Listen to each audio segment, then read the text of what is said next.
Hey guys, thanks for tuning into CampCult. I hope you enjoyed that quick index of our recent coastal monsoon ride. The map displayed on the screen is the trajectory of our overall trip starting from Karnataka's Udupi till Pondicherry and back to Bangalore in 9 days. I have already made a lot of shots on different places we visited during the trip, but this video is going to be a detailed review of complete trip, preparations and day-to-day adventures we had, challenges, expenses and few other suggestions too. I have also added the timestamp so you can directly skip to the place or the topic of your interest.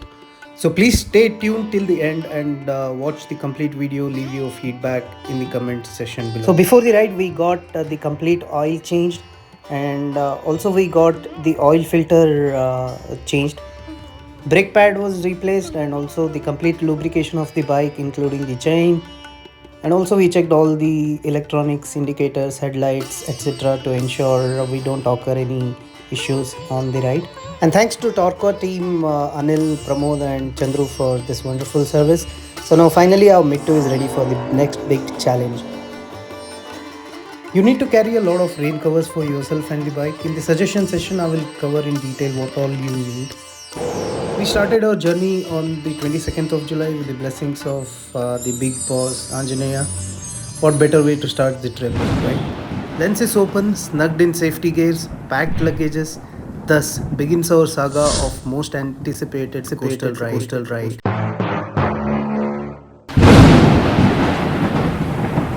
I know that was a little dramatic, but so was our trip. Right now, this is in Sakleshpur.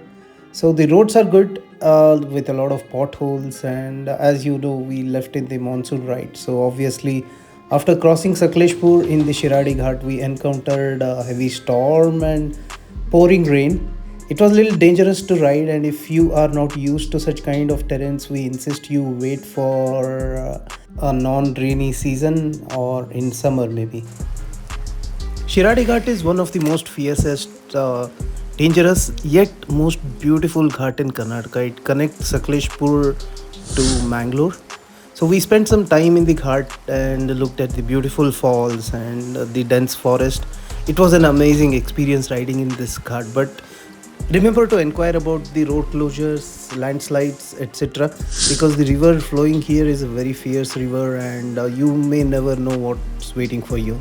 I know I'm late in making this video, even the monsoon is over and even Chandrayaan landed on the moon, but still my video was in making. I am sorry about that. And now, through Shiradi, Bantwala and Mangalore, we reached to Udupi Kapu Beach. We reached and stayed at this beautiful Sagara homestay, located right at the Lighthouse beach. Though we covered only 400 kilometers on the day one, we reached almost at 10:30 at night. Though we had left around 6:30 in the morning. This is due to the bad roads, under construction roads, and very bad rain, the storm that we got stuck into. So overall, it was a very challenging ride for us on the day one itself. All our clothes, riding gears, even including the shoes, all were soaked in water. So we had to take a lot of time to dry them up. That was day one, and on day two, early morning, we went to the Lighthouse beach, and luckily the rain had stopped for almost 30 minutes, which was a miracle for us because it was continuously raining for a week. Kapu Lighthouse beach is one of the most beautiful beaches you can see. It was also the first beach we visited in this trip, so it was definitely special for us.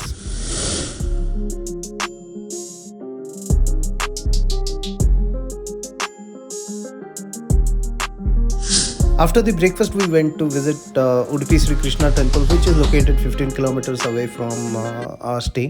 However, we had to take an auto because of the heavy storm and the rain. So I don't know how many times I will use those words storm and rain, but yeah, that was the actual fact of our trip. So it was beautiful experience visiting this temple, amazing spiritual place.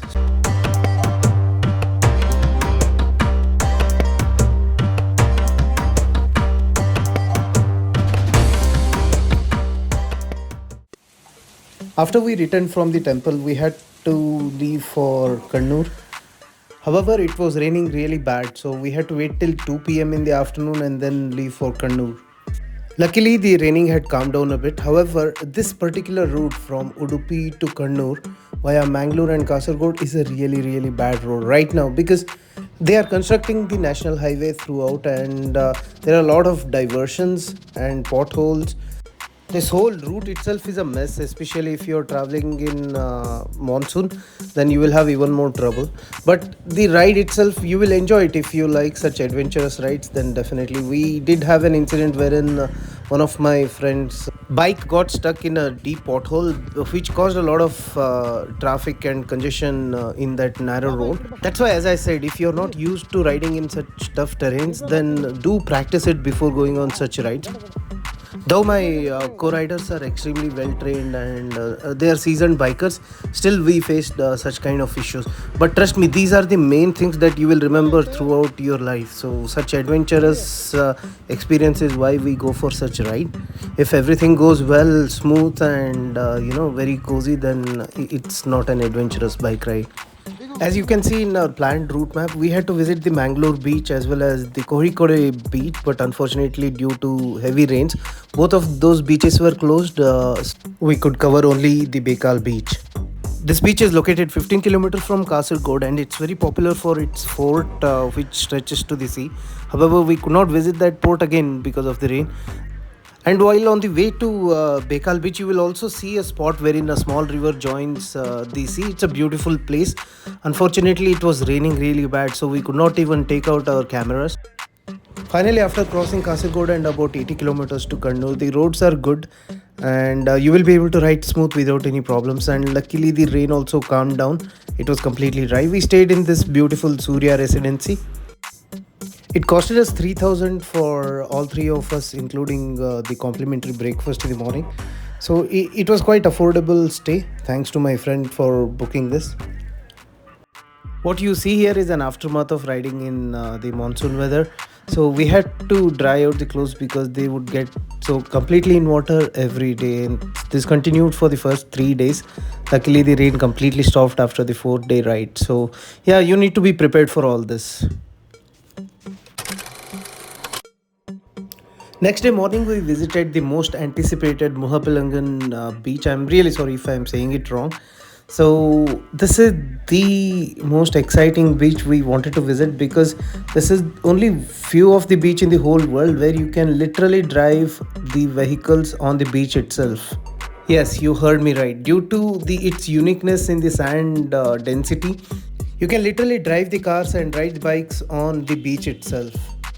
As you can see my friend walking here, you can hardly see his footsteps. That's the uniqueness and which enables you to ride the bikes there. Otherwise, in normal beaches, you will see the deep footprints. Again, due to heavy rains and high tides, this beach was closed for any vehicles. So we could only just walk into the beach and then take a look. This beach is approximately 4 kilometers long and considered as the longest driving beach in whole Asia. So if you go near Kannur, then please make sure you do visit this beach. One of a kind beach and we are lucky to have it so nearby.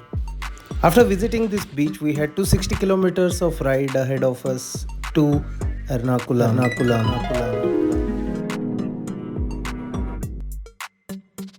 We started a little late from Kannur because we wanted to cover the night ride as well. We were 3 of us and we also had friends on the way. So if you are traveling solo, then please don't take this risk because these are all isolated places and it's not safe to travel all alone at night. This ride was one of the most beautiful ride for us, especially just 50 kilometers before reaching Kochi. It was really beautiful. The roads were lit and very clean roads. By now even the rain has calmed down, so it wasn't as challenging for us as it was in the previous 2 days. We stayed in this boat jetty bungalow which is located near the boat jetty, of course. If you search, you can find many other options for stay here. If you are crossing Kochi, try staying near this boat jetty place. It's really good and there are a lot of options to see around.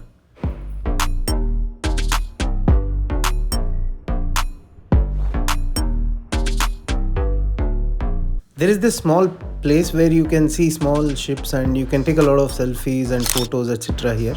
So after seeing around, we could not go to other places in Kochi, to be very frank. So we had to leave for the next place.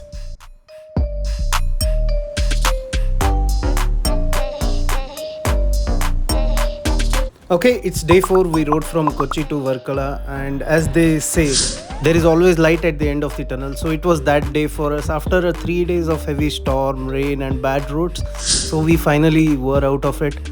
We enjoyed local Kerala food on the way and took a pit stop at this beautiful Kollam public beach. It's really a beautiful place for pictures and videos. As you can see on the screen, we got some amazing sceneries during this. This overall 160-kilometer ride was a very mesmerizing ride for us. I will show you more and more sceneries that we encountered while going on the way to Varkala.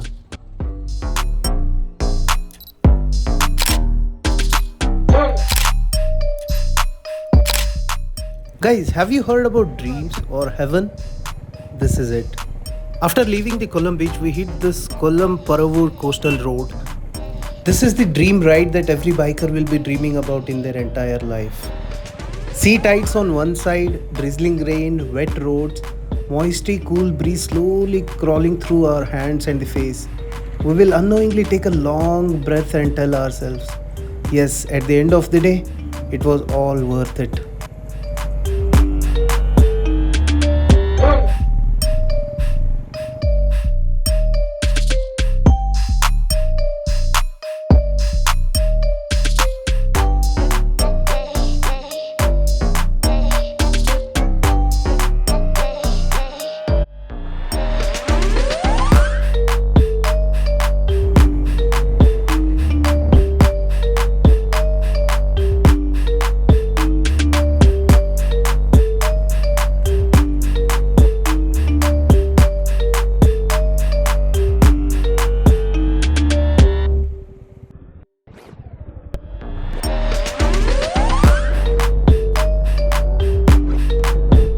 There are few areas in which you see the river backwater at the left, and the right side you have the ocean. That's an amazing scenery.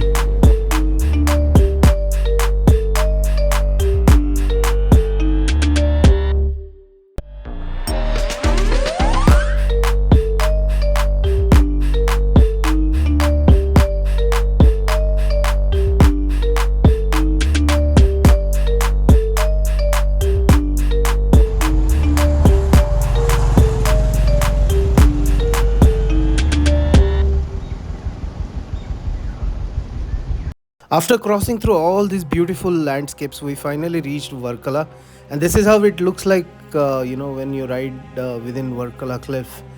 These narrow roads are made of these cement bricks. I think it's because to keep the water away during the rainy season. This particular part of the Varkala town is very clean, and it's mostly occupied by the resorts, cliffside resorts especially.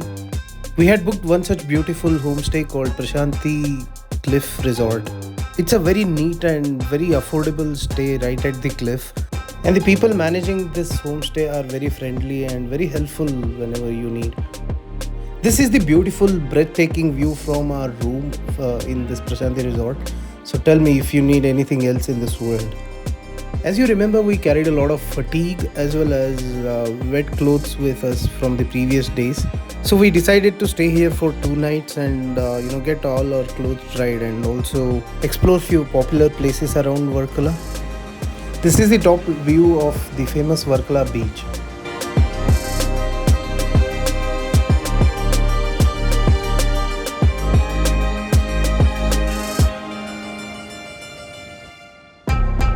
There are a lot of restaurants, bars and pubs in the cliff itself, so you can take a very nice evening walk and you will really enjoy the ambience.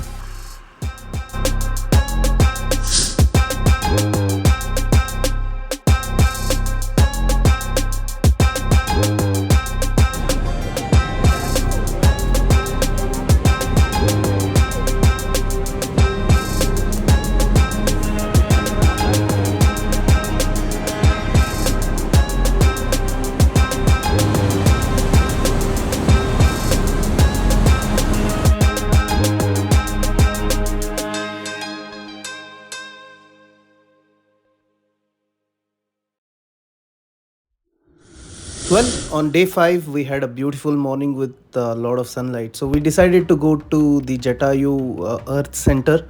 It's located just 30 kilometers from the Varkala Cliff Beach, and the roads are really good throughout.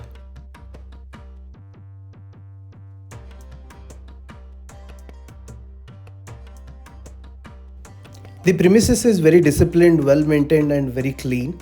You have ample amount of space for parking your cars or bikes.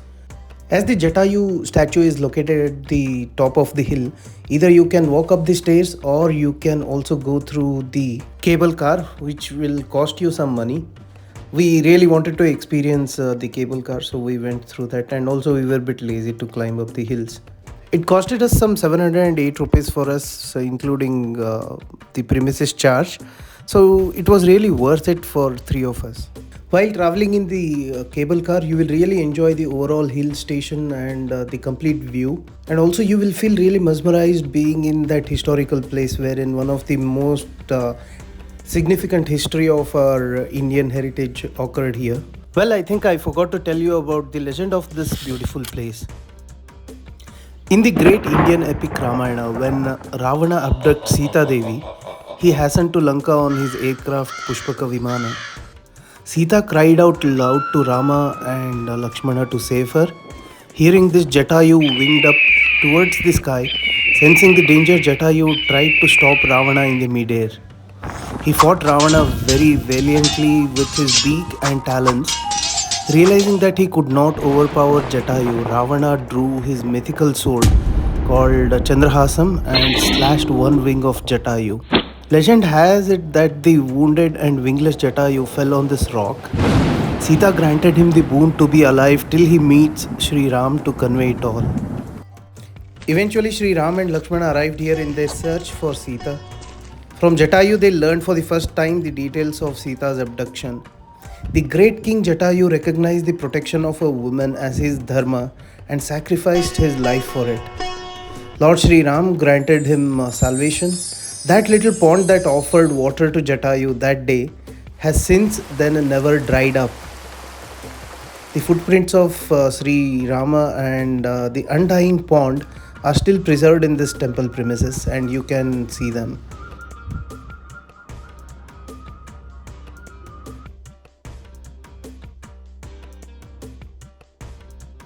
On day 6, we had to cover 230 kilometers from Varkala to Thoothukudi, which is also known as Tuticorin now. On the way, we stopped at this Padmanabha Swamy temple in Thiruvananthapuram. It is widely considered as the richest temple in the world.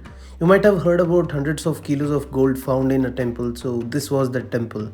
Due to very high risk, the security at this temple is very tight, so you will not be allowed to wear the pants or shirts inside the temple. And also you cannot carry any of your gadgets or wallet.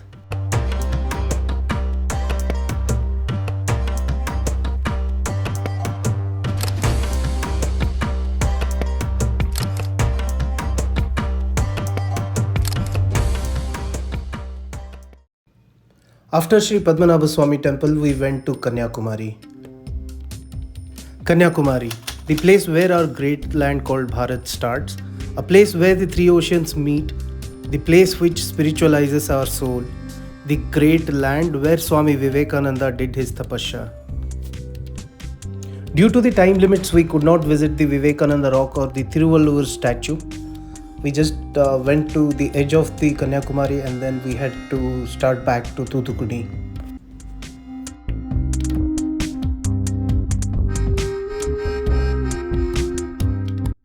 Just being at this place somehow awakens our inner self. Remembering the thousands of years of great history this land carries and feeling grateful that we were born here. We also met few enthusiastic fans here.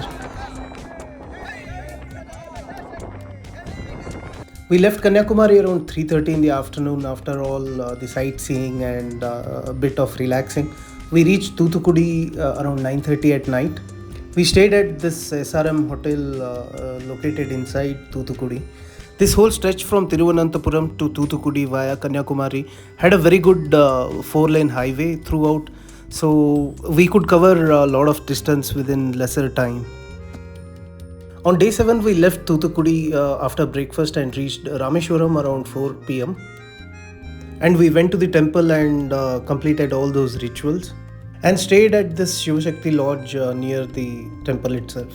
Rameshwaram is the closest edge to Sri Lanka, the place where Sri Ram and Vanarasena built the 30 kilometers bridge now known as the Ram Setu or Adam's Bridge.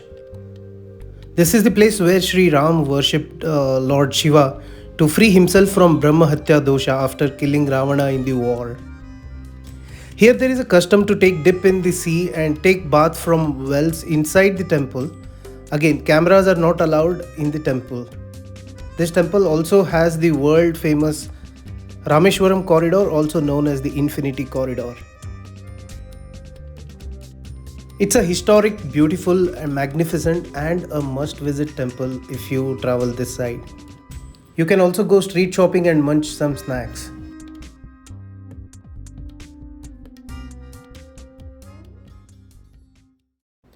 On day 8 early morning we left to Dhanushkodi from Rameshwaram.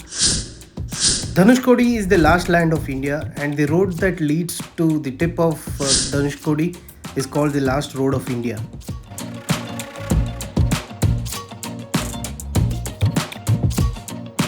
You can also see an abandoned town on the way which was washed away during 1964 Rameshwaram cyclone.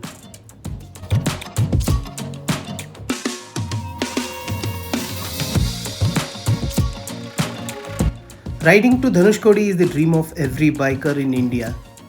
For the last 10 kilometers of the ride, you will see the turquoise blue Indian Ocean on one side and the blue-green Bay of Bengal on the other side.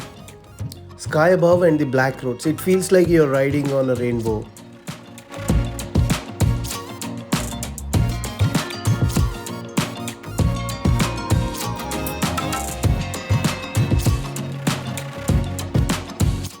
Unfortunately, we did not have a drone, but my tall friend is nothing less than a human drone. So he was able to cover as much as possible from his point of view from our action camera.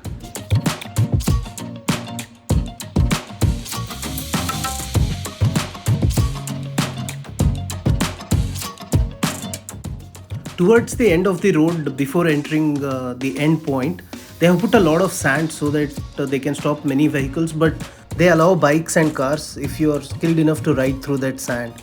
But do remember, when you ride through that deep sand, there are chances that if you have the modern bikes, then some of the sensors may not work. That did happen with us. The speedometer stopped working and some of the chain parts were also kind of making noise. So we had to take remote service from the Royal Enfield and get our chain lubricated once again and cleaned.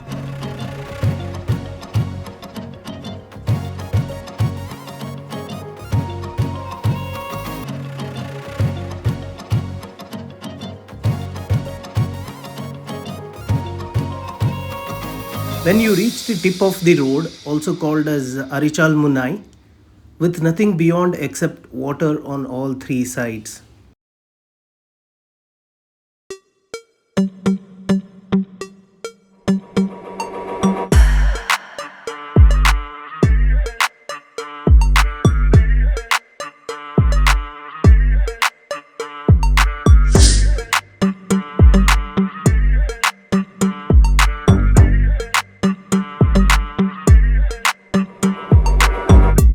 After Dhanushkodi, we went through Pamban Bridge, another engineering marvel that connected mainland Tamil Nadu with the Rameshwaram on Pamban Island.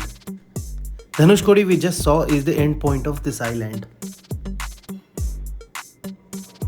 This bridge was opened in 1914 and is one of the largest sea bridge in India. Due to some irreparable damage, this rail route was suspended permanently in 2022. It also has a bascule section midway, which is raised to let the ships pass through. This is currently non-functional.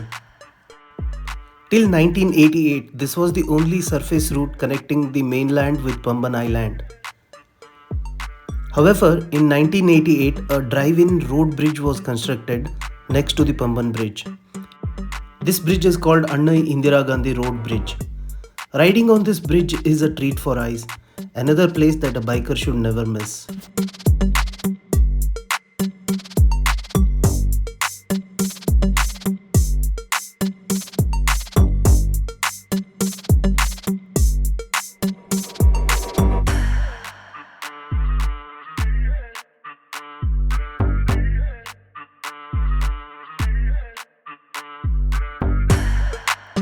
After this, we went to Puducherry, also known as Pondicherry. We had 430 kilometers ahead of us from Rameshwaram to Puducherry, which is a long route. Though it's a long route, the highways are really good. So you have 4 to 6 lane highways all the way.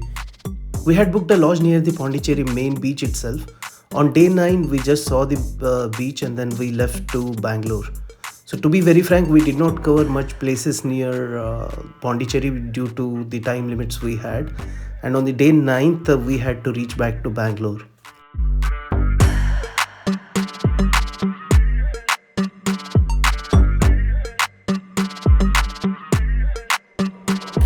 On day 9, which is the last day of our journey, so we left Pondicherry around 10 am. We had to cover some 320 kilometers. We reached Bangalore via Thiruvananthapuram, Krishnagiri and Hosur.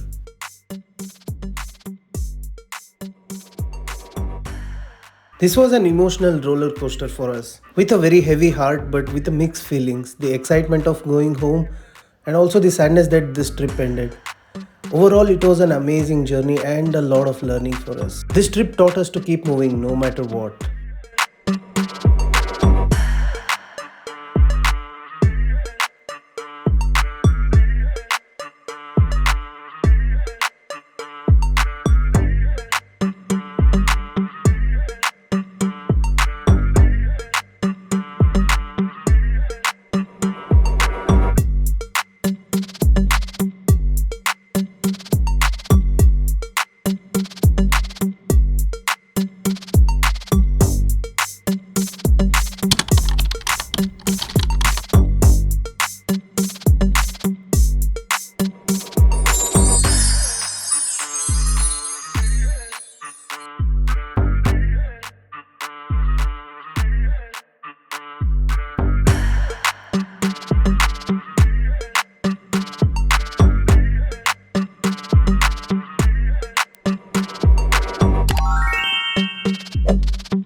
Hey guys, I hope you really enjoy that video and I hope it helps you make informed decisions.